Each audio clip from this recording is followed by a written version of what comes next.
ম্যারাডোনার কোন জিনিসটা আপনার খুব বেশি ভালো লাগতো? ম্যারাডোনা তো টোটালি মানে মানে কমপ্লিট একটা ফুটবলার। বলুন, বল মেকিং করা, গোল করার ক্ষমতা তার ছিল। সেইগুলি ফলো করতাম। মিডফিল্ডে কীভাবে খেলে, তার টিমকে কীভাবে খেলায়, এবং বল পাসিং, বল ড্রিবলিং, ফ্ল্যাঙ্কে যে বলগুলি যে ক্রস করা, এইগুলি আমার কাছে মুগ্ধ করতো। হ্যাঁ, এবং ওয়াল পাস করে গোল করা। উনি হাফ মাঠের থেকে একটা বল থ্রু করে গোল করে দিয়েছে। তো সেইটার ছায়া দেখা যায় মেসির কাছে। মেসির মাধ্যমেও সেই জিনিসটা আছে। এবং মেসি তো কেন মানে আমরা সবাই বেস্ট বলি, ওয়ার্ল্ডের সব রেকর্ড মেসি ভেঙে দিয়েছে। সেই কারণে তো মেসি মানে best player in the world. যদি আমরা সংস্কৃতির কথাটা বলি, ওয়ার্ল্ড কাপ সংস্কৃতি।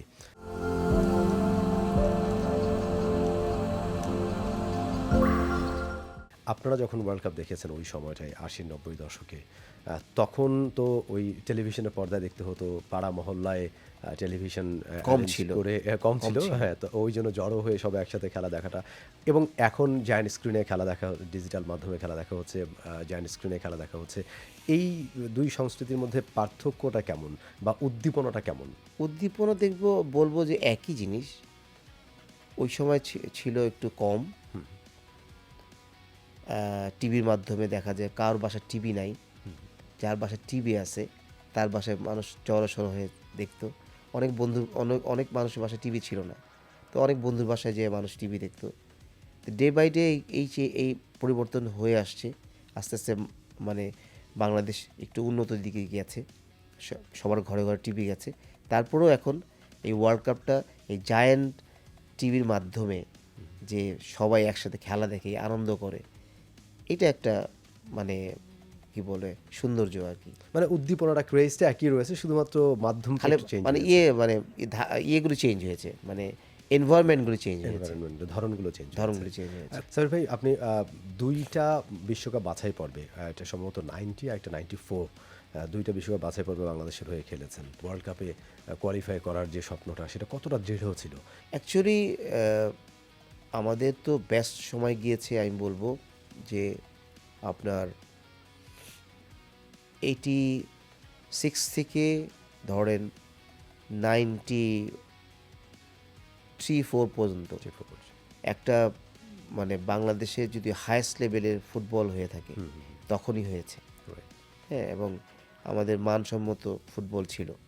অবশ্যই আমাদের বাংলাদেশ ফুটবল ওয়ার্ল্ড কাপের যদি সুষ্ঠু একটা প্ল্যানিং করতো আমাদের ফুটবল ফেডারেশন, আমাদের মনে হয় এই জায়গায় আমাদের একটু গ্যাপ রয়ে গেছে।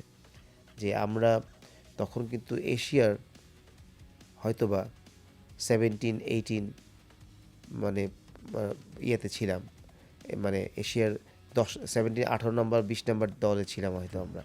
তো এইটা যদি চিন্তা করতো যে আমরা এশিয়ার 10টা টিমের ভিতরে একটা টিম হব, সেই প্ল্যানটা যদি আমাদের করতো, আমার কাছে মনে হয় যে আমরা এখন হয়তো ওয়ার্ল্ড কাপের চিন্তা ভাবনা করতে পারতাম যে ওয়ার্ল্ড কাপে কীভাবে যাওয়া যায়।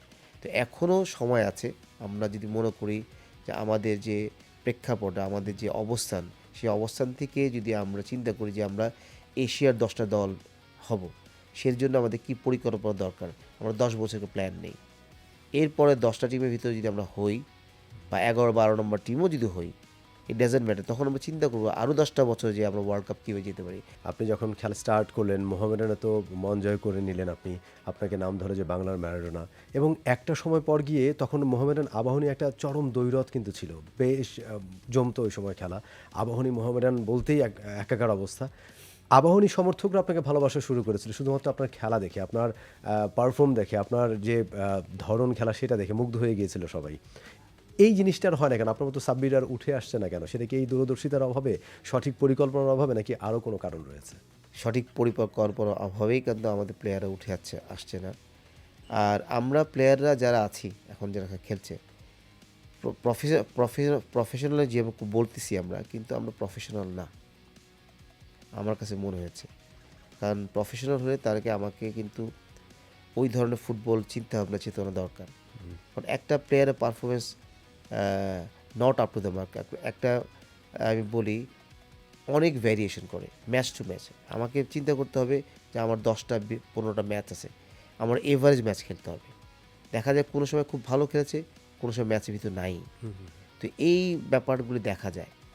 তো এই ইম্পর্টেন্সটি দেওয়া দরকার যে একটা প্লেয়ারের যোগ্যতা হওয়া উচিত প্রত্যেকটা ম্যাচ রিডিং করা, যে গত ম্যাচে আমি কী খেলেছি, তারপরে ম্যাচে যে আমার যে ল্যাকিংসগুলো ছিল সেই ল্যাকিংস রিকভারি করা একটা প্লেয়ারের মাথার থেকে তার থাকা উচিত, নিজেকে নিজে রিড করা উচিত এবং সামনের ম্যাচগুলিকে ডেভেলপ করার জন্য যে কাজগুলি করা দরকার সেই কাজগুলি আমাদের প্লেয়াররা এখন করে না। দেখা যায় এক ম্যাচে খুব ভালো খেলছে, এক ম্যাচে কোনো খবরই নেই তার প্লেয়ারের। For more updates, subscribe to our YouTube channel and click on the bell icon. Follow us on Facebook and Instagram. Download T-Sports app to enjoy exciting games and highlights. Visit tsports.com.